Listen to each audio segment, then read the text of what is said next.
Thank you and welcome to the show this morning. The topic this morning is child abuse and neglect, and we're fortunate to have with us to talk about child abuse and neglect, Alana McLaughlin.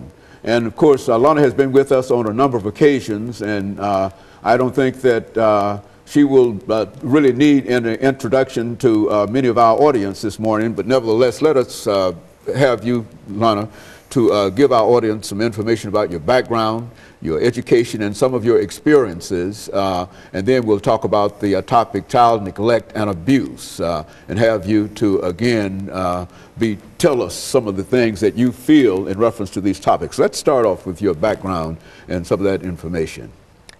Well, my parents are Michael McLaughlin and Cheryl Haney. And my grandparents are Mildred J. Haney and Dr. James Haney. The first school I ever went to was Napier Elementary, where I had teacher Mr. Downey for pre-K. The second school I went to was Alex Green, and for kindergarten I had Mrs. Harfield, and for first grade I had Miss Jennifer Berry. For second grade I went to Glenham Option Elementary. For third grade, I had Wendy Anderson. Now I'm currently in fourth grade, and my teacher's name is Caitlin Astrew at Robert Churchwell Magnet Museum Elementary. And so you've been to a number of schools in your young career, and what were some of the activities that you became involved in while you were at these schools?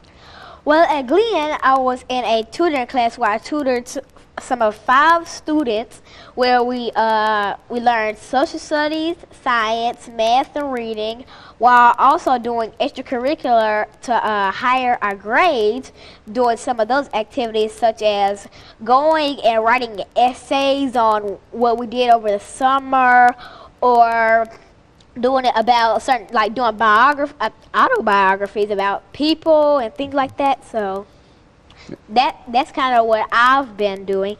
And also at Alice Green, I usually help students, as in help them with the work, and I just, go around helping them, like being the nice friend I am. Mm-hmm. And so you've been really involved in some kind of activity looking toward learning and education in all of your grades. And we need, I think, to remind our audience that you are now 9 years old. When we first started to talk with you, you were 8 years old, and so now you are 1 year older, and now you're in the 4th grade. What are some of the things that you believe to be important about children your age when they get to be in the 4th grade? Well, 4th grade is really when you start to develop your own mind, when you start to question things. And it's kind of the center of elementary school. You're the big kids now, so you have to show the little kids what you're doing. You have to be a role model and a mentor for them, because they don't know that hitting is a bad thing. So you have to show them that if you don't hit, they will be like you, because if you're in 4th grade, you have little kids, if you have little brothers in 1st grade, 2nd grade, and kindergarten and pre-K, they will be like you and stop doing all the hatred and things like that in our schools. And so in a real sense, you're telling us, Alana, as we make preparations to get into the topic today, child neglect and abuse, you're telling us that you're very, very sensitive to this whole issue of child abuse and neglect, and that you've worked with a number of young children in a real sense. And that's one of the reasons we wanted to talk to you, because we wanted you to sort of serve as an example to what young children can do in reference to that. Well, child abuse is basically it's neglect, and it's not taking care of your child or a caregiver taking care of whom they are taking care of.